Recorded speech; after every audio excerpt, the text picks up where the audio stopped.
आप सभी का स्वागत है UP academy for civil services में। मैं भारतीय राज्य व्यवस्था आपको पढ़ा रहा हूं और उसमें भी मैं आपको पढ़ा रहा हूं पार्लियामेंट। मैं पार्लियामेंट को जानबूझ के धीरे धीरे पढ़ा रहा हूं क्योंकि आपने पार्लियामेंट को अगर एक बार सही से समझ लिया तो याद रखिए जो भाग नंबर 5 और भाग नंबर 6 है दोनों एक दूसरे के तरीके का है। खूब आराम से आपको दोनों चीज़ रट जाएगी। इसलिए याद रखिए आपको कॉन्सेप्ट समझना है अच्छे से। अगर आपने ये पार्लियामेंट का चैप्टर थोड़ा थोड़ा जो मैं पढ़ा रहा हूँ आपने आराम से पढ़ा तो ये मान के चलिएगा कि आधी पॉलिटी का हिस्सा यही है। तो आज का टॉपिक है क्या? अयोग्यताएं। कोई भी सांसद, कोई भी मेंबर ऑफ पार्लियामेंट कब अयोग्य हो जाता है या कब उसको बाहर का रास्ता दिखा दिया जाता है संसद के दोनों सदनों में से किसी भी एक सदन से। तो आज उसी पर हम लोग बातचीत करेंगे। अगर आप यूपीएससी, पीसीएस, आरओ या यूपी ट्रिपल एससी या कोई भी भारत में होने वाली परीक्षा की तैयारी कर रहे हैं तो आपके लिए बेस्ट है, आपका सीधा फायदा होगा एग्जाम में। चलिए शुरुआत करते हैं।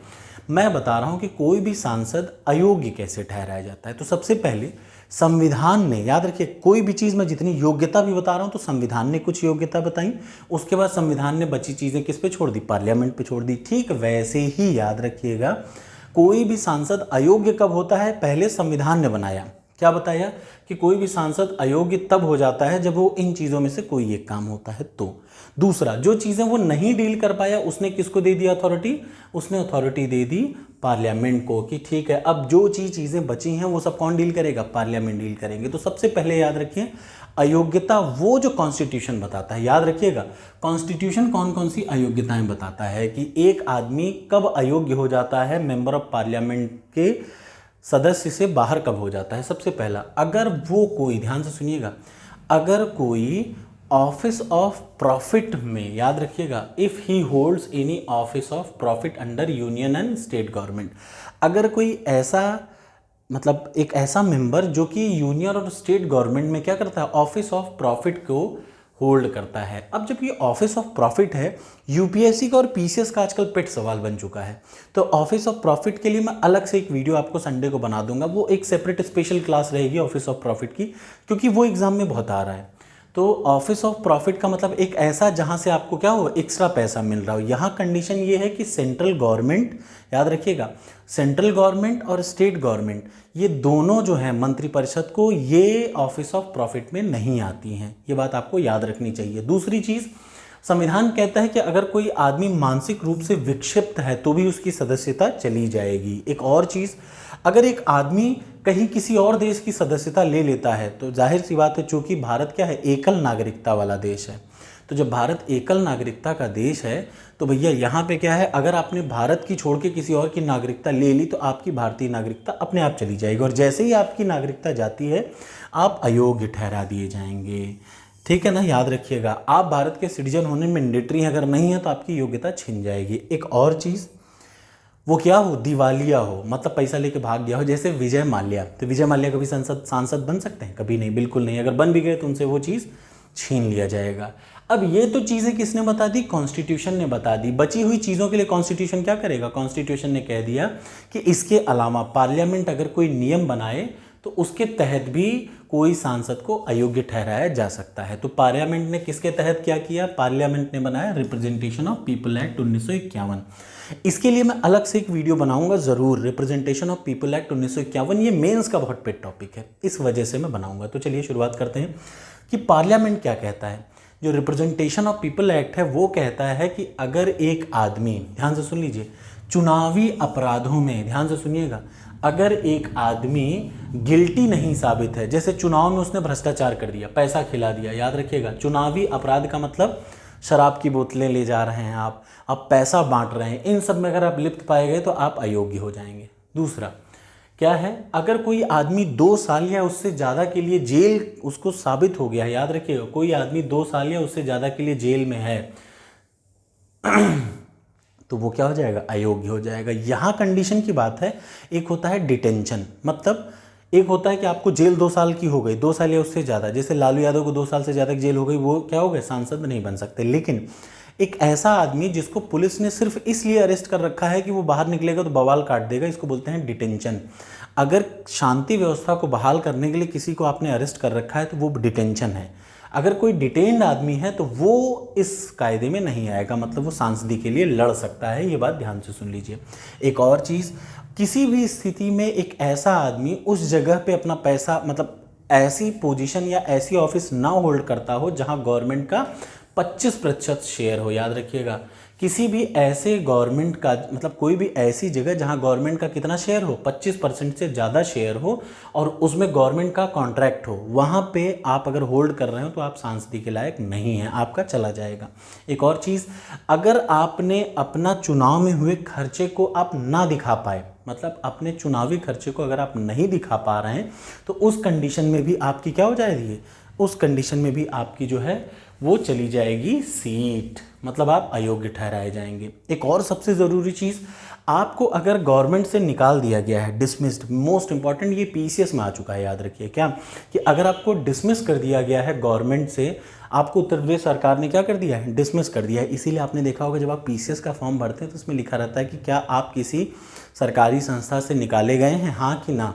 तो ये बहुत ज़रूरी है, अगर आप किसी सरकारी संस्था से निकाले गए हैं, खुद से नहीं छोड़ा, निकाले गए हैं, तो उस कंडीशन में आपकी सदस्यता चली जाएगी। ये बात ध्यान से सुन लीजिएगा। और ये कौन, संविधान नहीं कहता, ये कौन कहता है, पार्लियामेंट कहता है, रिप्रेजेंटेशन ऑफ पीपल एक्ट कहता है। एक और चीज़ कि अगर भाई ये जितने भी मामले हैं, मतलब कोई भ्रष्टाचार है चुनाव में किया है, या 2 साल के लिए जेल है, या ठेकों पे, कोई सरकारी ठेकों पे उसका ज़्यादा शेयर चल रहा है, उस जगह पे आप घुसा हुआ है। दूसरी बात, अपना ब्यौरा ना, कि मैंने चुनाव में कितने खर्चे किए ये ब्यौरा ना दे पाए, या फिर सरकार ने गवर्नमेंट जॉब से उसको निकाल दिया हो, ऐसे सारे प्रश्नों में याद रखिएगा डिसीजन किसका होता है, राष्ट्रपति का डिसीजन अंतिम होता है। ये बात याद रखिएगा। मतलब अगर रिप्रेजेंटेशन पार्लियामेंट कुछ भी करेगा तो उसका अंतिम डिसीजन किसके पास, राष्ट्रपति के पास। अगर कोई इन मामलों में से किसी एक मामले में अयोग्य ठहराया जाता है तो ये कौन डिसीजन लेगा, ये 10 बार कम से कम पीसीएस में पूछा है कि ऐसे मामलों में कौन डिसीजन लेगा, राष्ट्रपति। और राष्ट्रपति किसकी सलाह पे काम करेगा, याद रखिए, चुनाव आयोग की सलाह लेके काम करनी चाहिए। याद रखिए, राष्ट्रपति को किससे चुनाव सलाह लेनी चाहिए, चुनाव आयोग की सलाह के अनुसार काम करेगा। कुल मिला के चुनावी मामलों में कोई मैटर फंसता है तो राष्ट्रपति उस पर डिसाइड करेगा। और याद रखिए, चुनावी मामले में फंसता है तो राष्ट्रपति डिसाइड करेगा। प्लस एक और ज़रूरी बात है, उसके लिए सलाह किससे लेगा, उसके लिए सलाह लेगा चुनाव आयोग से। अब आ जाइए ये सबसे ज़रूरी, आपको पता है संविधान में कितनी अनुसूचियां हैं, कुल 12 अनुसूचियां हैं। उन 12 में से जो 10वीं अनुसूची है वो बताती है दल बदल को। क्या है, 10वीं अनुसूची बताती है दल बदल को। ध्यान से सुनिएगा। तो अगर कोई आदमी अपना दल को बदल लेता है तो उस कंडीशन में भी उसकी सदस्यता चली जाती है। तो अब बताइए सदस्यता कैसे कैसे जाती है। एक तो संविधान ने बताया कि ऐसे सदस्यता जाती है, दूसरा पार्लियामेंट ने बताया कि एक और तरीके से सदस्यता जाती है, एक तीसरी चीज़ है कि अगर आप अपने दल को बदल लेते हैं तो भी आपकी सदस्यता जा सकती है। ये बात ध्यान से सुनिएगा। डिफेक्शन का मतलब दल बदल, आपने अपनी पार्टी चेंज कर दी, आप बदल गए, उस कंडीशन में भी आपकी सदस्यता जा सकती है। और सबसे पहली बात, अगर आप अपने दल को बदल के किसी और में जाते हैं तो ऐसे मामलों में किसका निर्णय होगा, आप जिस सदन के हैं उसका हेड। जैसे आप राज्यसभा के सदस्य हैं, आपने अपनी पार्टी चेंज कर दी तो आप हटाए जाएंगे कि नहीं, ये कौन डिसाइड करेगा, राज्यसभा का सभापति। अगर आप लोकसभा के मेंबर हैं और आपने कुछ इधर उधर कर दिया, दूसरे पार्टी में चले गए अपने आप, मैं आपको क्लॉजेस बता रहा हूँ बट याद रखिएगा, लोकसभा का आदमी का डिसीजन लोकसभा अध्यक्ष, राज्यसभा का आदमी का डिसीजन राज्यसभा अध्यक्ष। ठीक है, अब समझिए कि अगर एक आदमी अपनी पार्टी बदलता है इन कंडीशन में, सबसे पहला, अगर एक आदमी स्वेच्छा से, जैसे मान लीजिए मैं बीजेपी का आदमी हूँ, मैं एक नेता हूँ, मैं क्या हूँ, मेंबर ऑफ पार्लियामेंट हूँ, मैं बीजेपी की सीट अपनी छोड़ देता हूँ। जैसे ही मेंबरशिप मैं बीजेपी की छोड़ता हूँ वैसे ही मेरा वो क्या हो जाएगा, सीट खाली हो जाएगा। याद रखिएगा, वैसे ही वो सीट मेरी खाली हो जाएगी, मैं अयोग्य हो जाऊँगा। दूसरा एक और चीज़, अगर मेरी पार्टी कहती है कि यार किसी मामले में तुम्हें वोट इस चीज़ को देना है, मतलब पूरी पार्टी कह रही है कि तुम्हें ये वोट देना है और मैं पार्टी की बात ना मानूं, तो भी याद रखिए आपका क्या जा सकता है, आपकी सदस्यता जा सकती है, आप अयोग्य हो जाएंगे दल बदल कानून के अनुसार। दल बदल कानून क्या कहता है, आर्टिकल नंबर मतलब अनुसूची नंबर 10 के अधीन आता है। कम से कम भाई आप हर साल में 1-2 बार जरूर आ जाता है। एक और चीज़, अगर आप याद रखिए कोई स्वतंत्र निर्वाचित है, कोई स्वतंत्र मतलब कोई इंडिपेंडेंट आदमी है जो कि चुनाव जीत गया और उसके बाद वो किसी दल में शामिल हो जाए, जैसे बाहर आपने देखा होगा कोई आदमी बीजेपी में शामिल हो गया, यहाँ कंडीशन ये है, एक होता है बाहर से सपोर्ट देना, वो तो ठीक है, लेकिन कोई आदमी इंडिपेंडेंटली इलेक्टेड होगा, वो बीजेपी ज्वाइन कर ले या कांग्रेस ज्वाइन कर ली तो उसकी सदस्यता चली जाएगी। बाहर से सपोर्ट बिल्कुल दे ले, कोई बात नहीं, ठीक। अगर कोई एक नॉमिनेटेड आदमी 6 महीने की समाप्ति के बाद किसी दल को ज्वाइन कर ले तो भी वो क्या हो जाता है, अयोग्य हो जाता है, मतलब उसकी सीट चली जा सकती है। एक और चीज़ याद रखिएगा, अगर कोई भी, याद रखिए, कोई भी सवाल होता है डिस्क्वालिफिकेशन का, अयोग्यता का, किसमें, दल बदल से संबंधित, तो उसके लिए राज्यसभा के मेंबर के लिए कौन होगा डिसीजन लेने वाला, राज्यसभा का सभापति।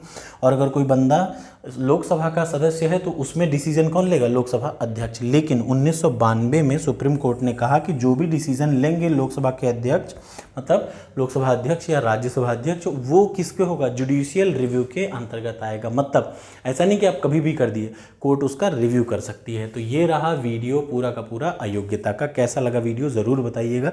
यहाँ तक की वीडियो मैं टेलीग्राम पे तुरंत डाल दे रहा हूँ। कल की वीडियो से थोड़ा सा तेज़ी से मैं पढ़ाना शुरू करूँगा। Thank you so much. अच्छा लगे तो बताइएगा कमेंट बॉक्स में।